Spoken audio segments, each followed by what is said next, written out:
I think it was after I had studied art in university, and I was working in a gallery as an educator, and a quilt show came to the gallery. And I was so excited by these works. They were old Ontario quilts, so they weren't defined as art in any way. The work that I had been making, even though I was painting and I was drawing and printmaking, it was kind of derivative, and I didn't have any kind of special moment where I was really excited.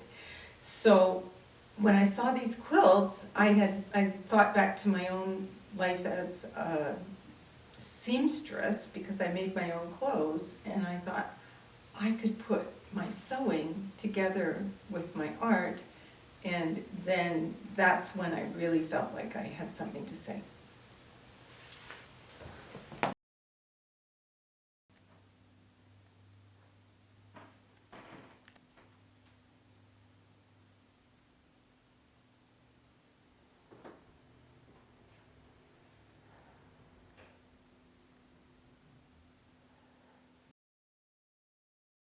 I went to the library and got books and taught myself through books. And there was really one book that has been so important to me. And it's funny because it's just called Quilting. It's a British book by Avril Colby. And I've gone back to it again and again.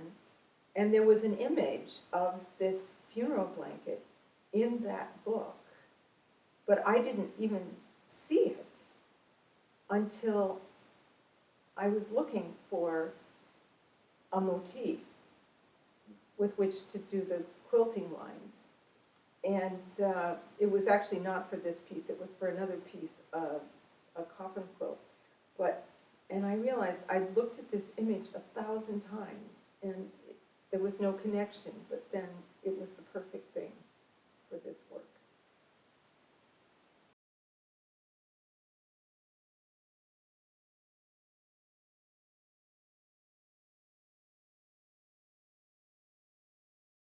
Now, in my own career, it's kind of funny because when I made the security blankets, it's the first body of work for which I became recognized, and I was included in major shows and museum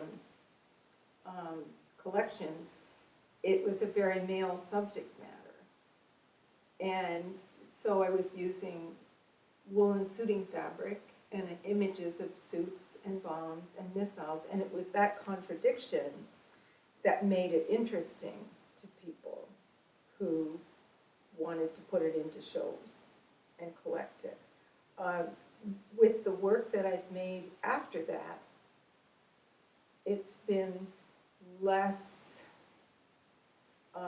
there's been less attention paid to it. That had a specific theme, and it was a very strongly feminist stance. Whereas, like, this work is less so. You can find out about it and read into it, but it's not so strident.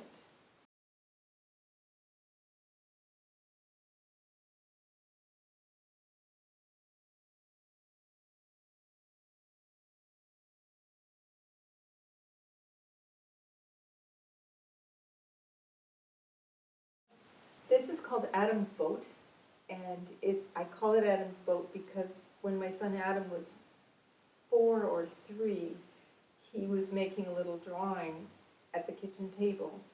And I think, although I don't know, that his drawing was based on a postcard that I had up of a Romanesque relief sculpture called The Dream of the Wise Men. And there were 3 wise men under a blanket that was shaped like this kind of bowl shape. And so I took that from it, and then it's the first quilt that I made that didn't have small applique shapes. So this was this big shape, which was a big step for me. And then the lines of the quilting are from Scytho-Siberian funeral blanket, a felted blanket. So it's really quite ancient history and iconography. And the spiral and the scroll have to do with birth and death and the life cycle. So that seemed to work with the idea of the boat floating in time. And it's remained one of my favorite pieces with all of those connections.